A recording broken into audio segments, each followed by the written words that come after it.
전 지구상에서 유일한 베스트셀러, 그 베스트셀러가 뭐냐라고 물어본다면은 난 놓고 기억자도 모르는 사람, 한 번 읽어보지도 않은 사람도 그 사실을 알고 있는 책이 있어요. 그 책이 뭐예요?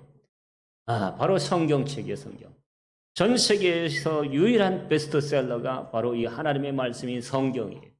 또 가장 많은 언어, 전 세계에 수많은 언어가 있는데 전 세계에 가장 많은 언어로 번역되어서 출판되어지고 읽혀진 책, 그 책이 바로 이 성경이에요. 성경. 바로 하나님의 말씀, 이 성경인 거죠. 성경은 지구상에 있는 모든 사람들이 다 알고 있는 사실이에요. 그것은 가장 많은 언어로 가장 많이 번역되어졌고 가장 많이 출판되어졌고 가장 많은 사람들에게 읽혀진 그런 책, 그것이 바로 이 하나님의 말씀인 성경이다. 또 예수 믿는 사람들은 이 성경이 가정마다 몇 권씩 있죠. 몇 권씩. 기독교의 서재에 이 성경이 여러 권이 있어요. 여러 권이 있고 개역 성경도 있고 개역 한문 성경도 있고 또 헬라어 히브리어 성경을 비롯해서 우리말 성경, 표준 세번역 성경, 영어 NIV 성경, 이 성경을 보면서 이렇게 비교를 번역본마다 비교를 하면서 봐야 올바른 해석을 또 할 수가 있기 때문에 그런 다양한 성경들을 비치를 해놓고 보면서 하나님의 말씀이 원 뜻이 무엇인가를 찾아가고 있죠. 우리 성도들도 마찬가지일 거예요. 또 휴대폰 앱에도 요즘에 성경이 있어서 들고 다니면서도 성경을 읽고 듣고 하지요. 그런데 예수 믿는다고 하면서도 성경을 창세기부터 요한계시록까지 한 번도 다 읽어보지 못한 그런 사람들도 있어요. 평생을 예수 믿어도 그런 사람들이 있어요. 참 불행한 거야. 불행한 거야. 우리 성도들은 그런 성도들이 한 사람도 없기를 주님의 이름으로 축복을 드립니다.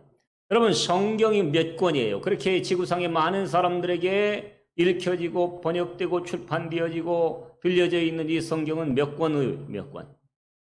네? 따라해봐요. 성경은 한 권이다. 우리가 구약 39, 신약 27 해서 66권으로 그렇게 알고 있죠.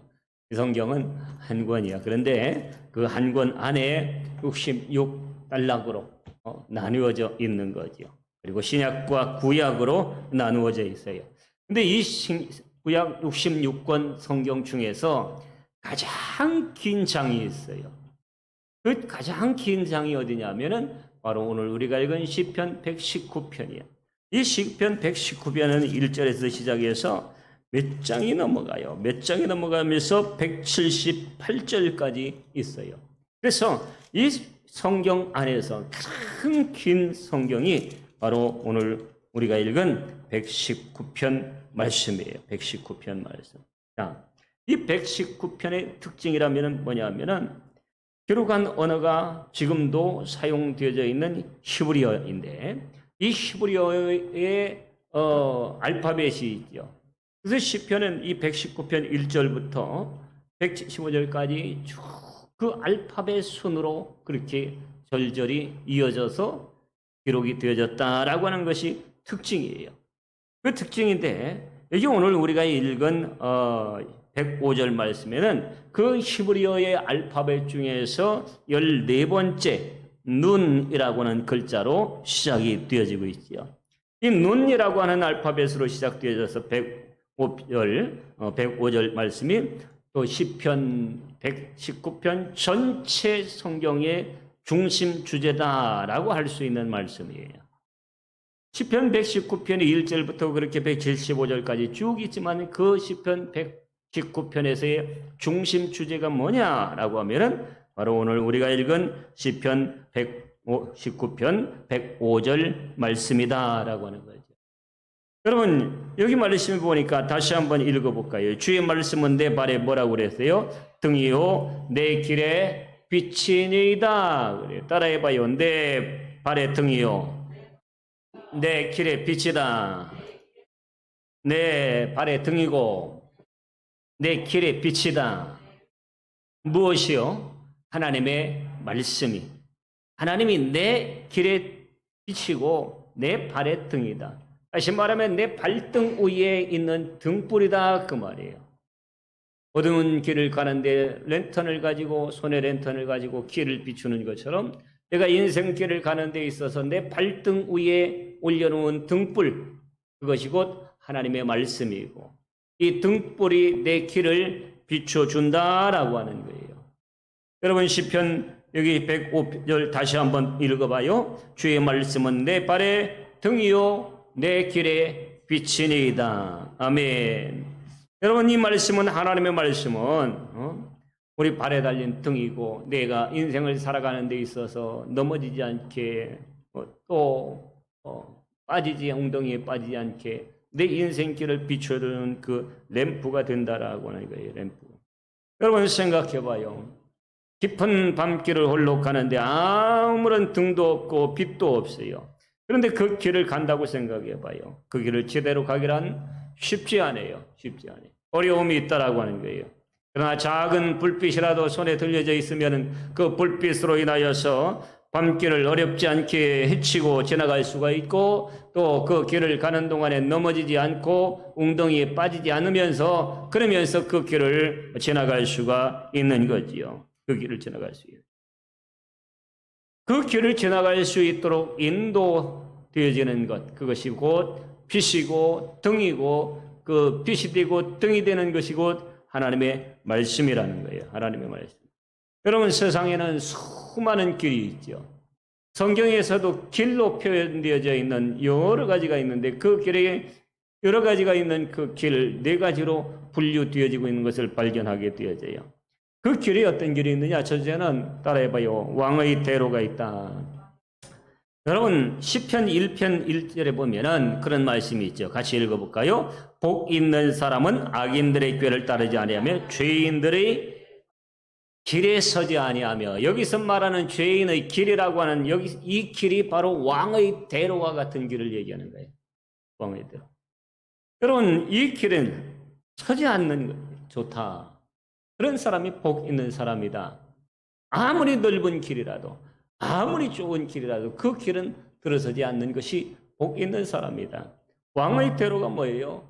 여러분 왕이 행차할 때 사극 드라마 그런 걸 보면은 그렇게 하잖아요. 앞에서 길잡이가 허이 물러거라 주상전하 행차하신다. 그러면은 길이 쫙 열리고 사람들이 엎드려서 절을 하고 그래요.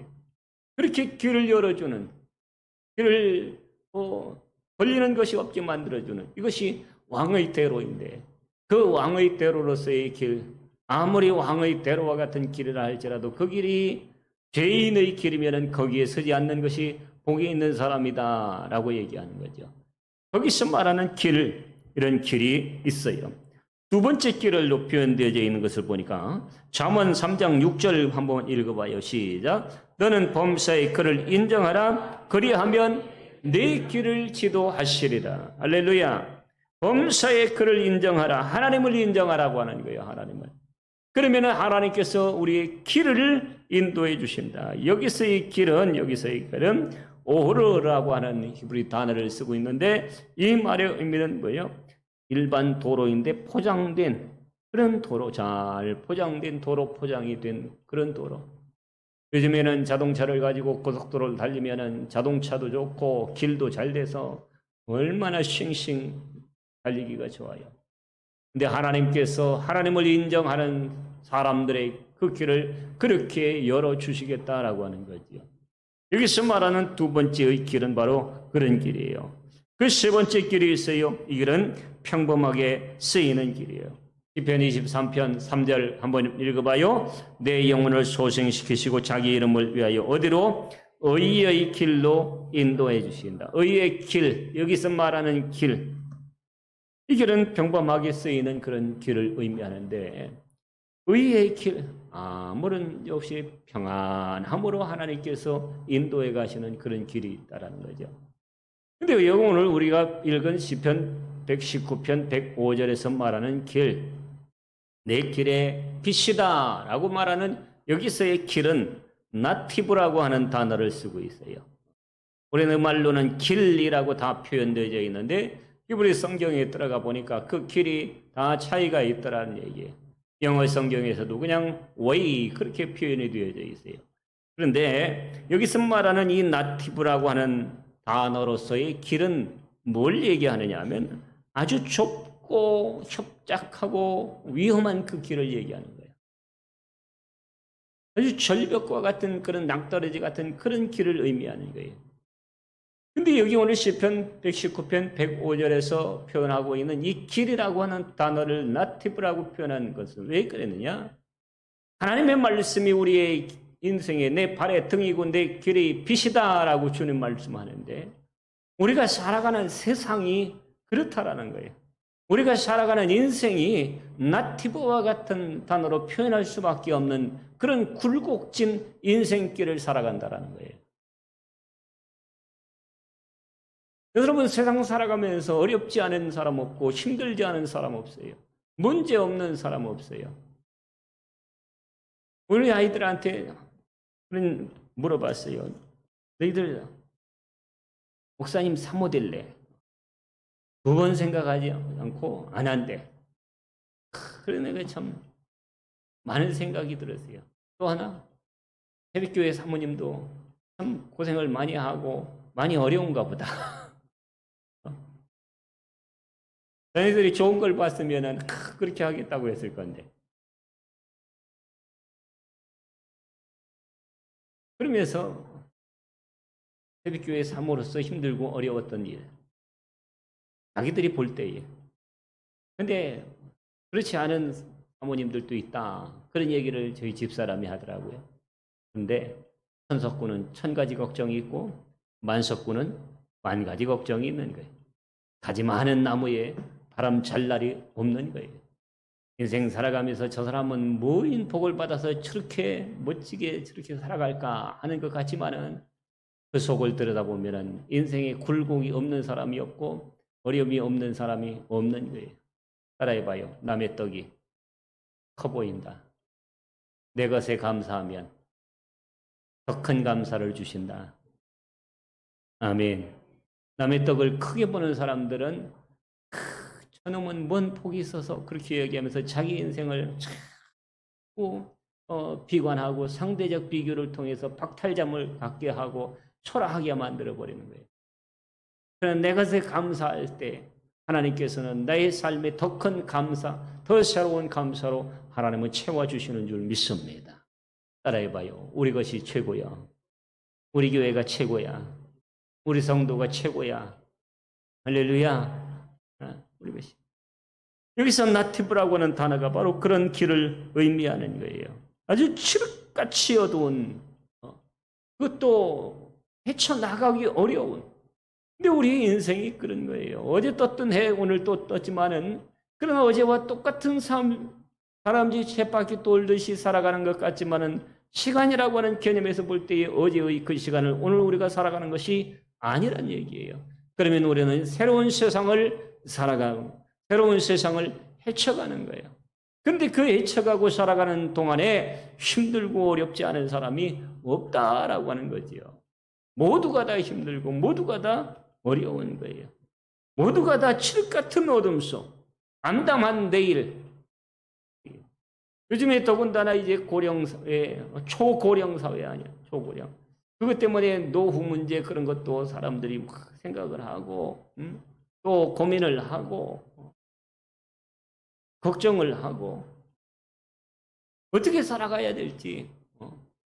그런데 그렇게 어떻게 살아가야 될지 어떻게 헤치고 살아가야 될지 모르는 것 같은 우리 인생길에 하나님의 말씀을 붙들게 되어지면 그 하나님의 말씀이 내 발의 등이 되고 내 인생을 살아가는 그 길에 빛이 되어진다라고 주님은 약속해 주시는 거예요.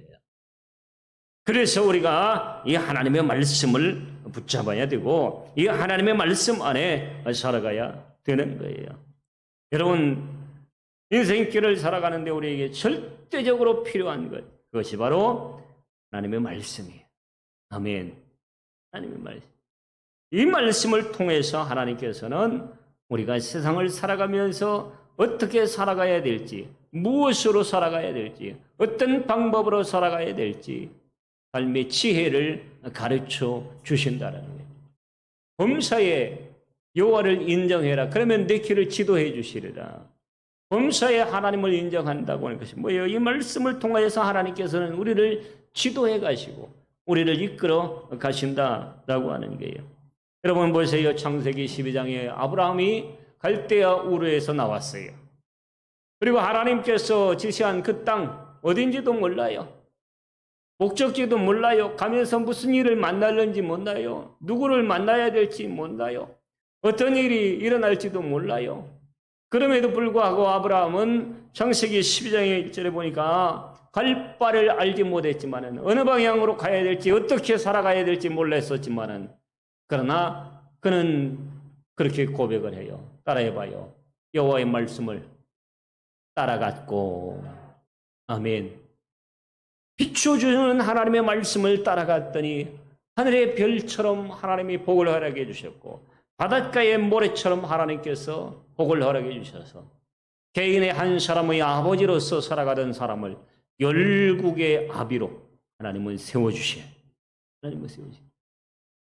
우리가 살아가는 삶이 그래요. 목사의 대화라는 것이 성도들밖에 없지요. 성도들 돌아보면서 대화를 하면은 우리 성도들 힘들고 어려운 성도들 그럼에도 불구하고 믿음 붙들고 하나님 말씀 붙들고 살아가려고 하는 우리 성도들을 바라보면서 대견하기도 하고 하나님 우리 성도들 하나님께서 복을 주셔야 되는데 복을 주셔야 돼요. 어느 분을 만나서 이야기하는데 그분이 그런 얘기를 해요. 목사님 성도들이 경제적으로 복을 좀 받을 수 있도록 해줘야 된다고. 경제적으로. 왜 한 사람만 아멘해? 다시 기회 줄게. 경제적으로 복을 좀 받을 수 있도록 해줘야 된다고. 근데 그분이 그런 얘기를 하다가 그랬어요. 맞아요. 나도 그 마음을 가지고 성도들에게 그 얘기를 합니다. 첫째는 믿음의 복이고 영술이 믿음의 복 그리고 경제의 복을 받아야 되는데 믿음의 복과 경제의 복은 함께 간다라고 자동차 바퀴처럼 같이 굴러가야 됩니다. 같이. 그래야 균형 잡힌 하나님의 사람으로 멋지게 쓰임받을 수가 있는 거지요. 성도들 바라보면서 어떻게 살아가야 될까? 하나님 아무개 성도 복을 좀 주시고 좀 일으켜 세워주시고 믿음을 주시고 기도한단 말이에요. 근데 그 길을 살아가는 동안에 하나님께서 비춰주실 때에 그 길에 넘어지지 않고 하나님이 인도해 가신다라고 하는 거예요. 아브라함은 하나님의 말씀을 쫓아갔고 그랬더니 하나님께서 그 길을 인도해 어려움이 빠졌어요. 자기 아내를 빼앗겨 버렸어요. 그런데 아내 뺏긴 것 때문에 오히려 재산이 더 늘어서 나와. 넘어졌어요. 실패했어요. 굳어났어요. 그런데 하나님이 더 좋게 해 가시는 거예요. 누구에게? 말씀을 따라가는 사람에게. 아멘. 하나님 말씀을 따라가는 사람에게. 내 상식, 내 이론, 내 계획, 내 논리, 내 경험 다 내려놓고 말씀을 붙잡고 말씀 안에서 살아가려고 이 말씀을 붙들고 있을 때에 이 말씀이 믿음이 되어서 이 말씀이 내 안에서 역사해 가실 때 하나님의 말씀은 일해 가시더라라고 하는 거예요. 여러분 출애굽기 9장 20절 말씀 한번 읽어봐요. 같이 읽습니다. 시작. 바로의 신하 중에 여호와의 말씀을 두려워하는 자들은 그들의 종과 가축을 집으로 피하여 들였으나 22절 여호와의 말씀을 마음에 두지 않는 사람은 어떻게 됐어요? 그의 종들과 가축들을 들에 그대로 두었더라. 이게 무슨 차이예요? 삶과 죽음의 차이. 삶과 죽음의 차이. 하나님께서 애굽에 10가지의 재앙을 내릴 때 하나님의 말씀을 두려워하고 이 말씀을 붙들고 말씀을 따랐던 사람들은 우양이든 사람이든 짐승이든 생명을 보존하는 그런 역사가 일어났는데 이 말씀을 마음에 두지 아니하는 사람들은 그대로 들이 모여 세상이야 세상. 세상에서 그대로 그냥 살아간 거예요. 하나님 말씀을 마음에 두지 않고. 그 말은 무슨 얘기요? 들에서 사람이든 짐승이든 하나님의 말씀을 두지 않은 사람들은 다 죽어버린 거예요. 성경을 몇 군데 한번 또 봐요. 신명기 6장 6절. 그래서 하나님은 우리에게 당부해요. 자, 6장 6절 시작. 오늘 내가 이 말씀을 너는 마음에 새기고 7절 네 자녀에게 부지런히 가르치며 집에 앉았을 때든지 길을 갈 때든지 누워있을 때든지 일어날 때든지 이 말씀을 강론하고 8절 너는 또 그것을 내 손목에 매어 기호를 삼으며 내 비간에 붙여 표를 삼고 내 집 문설주와 바깥문에 기록해라. 하나님의 말씀을 내 마음에 새기고 그리고 이 말씀을 내 자녀들에게도 가르치라라는 거예요. 자녀들에게. 시편 1편 1절 복 있는 사람은 악인들의 교회를 따르지 아니하며 죄인들의 길에 서지 아니하며 오만한 자들의 자리에 앉지 아니하고 오직 여호와의 율법을 주야로 묵상하는 즐거워하여서 그의 율법을 주야로 묵상하는 자로다. 아멘. 하나님의 말씀을 붙들고 살아가는 거예요. 밤에도 낮에도 하나님의 말씀을 붙들고 살아가는 거예요. 요한계시록 1장 3절 이 예언의 말씀을 읽는 자와 듣는 자와 그 가운데 기록한 것을 지키는 자는 복이 있나니 때가 가까움이라. 할렐루야. 하나님의 말씀을 붙들고 살아가는 우리 성도들이 될 수 있기를 주의 이름으로 축복을 드립니다. 특별히 이제 6월 1일부터 여러분에게 광고한 것처럼 4차 성경 통독 신약편을 이제 시작할 거예요. 저녁 8시 반부터 우리가 말씀을 또 통독하고 또 말씀을 붙들고 이번에는 읽고 그냥 끝나지 않고 좀 간절하게 뜨겁게 기도하고 그렇게 하고 진행을 해가려고 해요. 될 수 있으면 함께 오셔서 이 자리에서 말씀을 함께 읽고 같이 기도하고 같이 해야 시너지 효과가 더 크게 일어나요. 함께 하지 못하면 영상으로라도 참여해서 함께 읽어나가고 기도하고 지난번 구약 동동할 때처럼 숙제를 내어드리면 그 숙제를 읽고 듣고 그래서 하나님의 말씀이 붙들리고 이 말씀에 붙들린 하나님의 말씀이 아브라함을 이끄는 아브라함을 하나님은 그 말씀을 쫓아서 갔을 때에 하나님께서 그에게 복의 복을 허락해 주셨던 것처럼 나는 우리 성도들이 꼭 그런 하나님의 은혜가 있기를 주의 이름으로 축복을 드립니다. 세상 살아가기 참 쉽지 않죠. 돈 벌기도 쉽지 않고 자녀들 키우는 것도 쉽지 않고 내 마음대로 내 생각대로 되는 것들이 그렇게 많지를 않아요. 그런데 하나님의 말씀 붙들고 살아가면 하나님께서 인도해 가시는 거예요. 이 말씀을 통하여서 하나님은 우리들에게 물질을 어떻게 벌어야 되는지, 어떻게 관리해야 되는지, 어떻게 써야 되는지, 인간관계를 어떻게 해야 되는지, 사람을 어떻게 대해야 되는지, 세상을 살아가는데 어떻게 살아가는 것이 지혜로운 삶인 것인지 이 말씀을 통해서 하나님은 우리들에게 가르쳐 주시기를 원해서 구구절절히 기록해 놓으시고 이 말씀을 따라가라, 이 말씀을 쫓아가라, 이 말씀을 붙들고 살아가라. 그런 말씀에서 성경을 우리들에게 허락해 주신 거예요.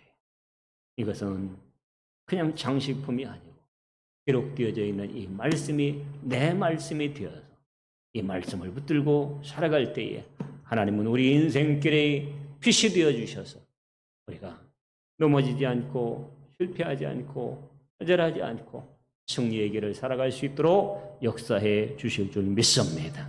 우리 말씀을 붙들고 하나님 앞에 기도합니다.